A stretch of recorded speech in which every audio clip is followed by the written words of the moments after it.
Lightweight bout, Joe Solecki coming in at plus 105 against Drakkar. Klose sitting at minus 135, over under 1.5 rounds.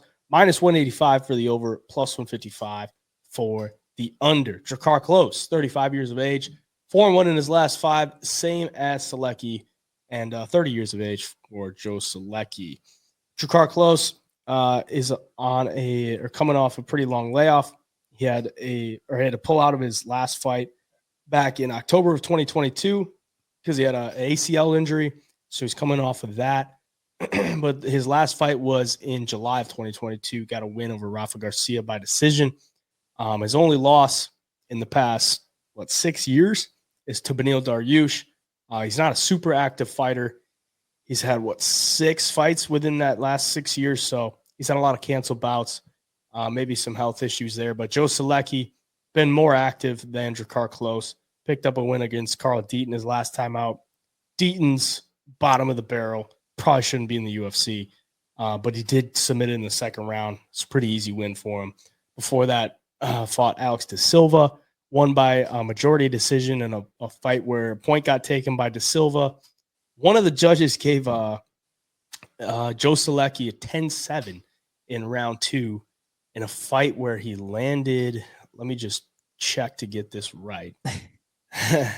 One of the judges gave him a 10-7 in round 2 where Joe Solecki landed 3 significant strikes.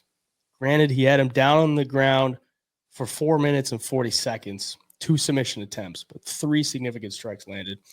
And that was the round that the point got taken. So I think it probably should have just been a 10-8, but either way, Joe Solecki gets the win there. I scored it to be a draw. One of the judges scored it to be a draw. It is what it is. That's the win.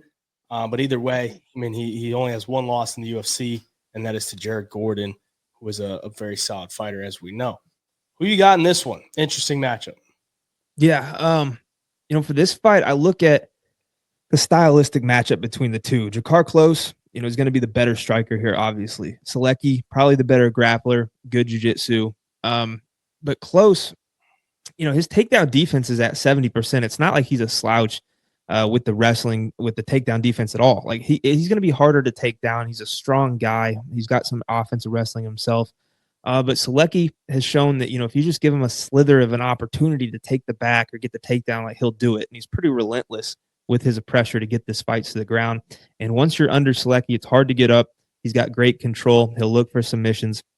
So stylistically, it's very interesting. But the one thing that I keep going back to is Drakkar Klose is off this almost year-and-a-half layoff, ACL surgery, and, coming back to being 35 years old. Like, it's a little bit older. You got Joe Solecki, who just turned 30 in August, going to be right in the middle of his prime. So I'm interested to see how that plays out. Now, if Klose can have a lot of success on the feet, and he could definitely win 2 rounds, in my opinion, for sure. But where Klose is going to thrive is landing the big shots against Solecki.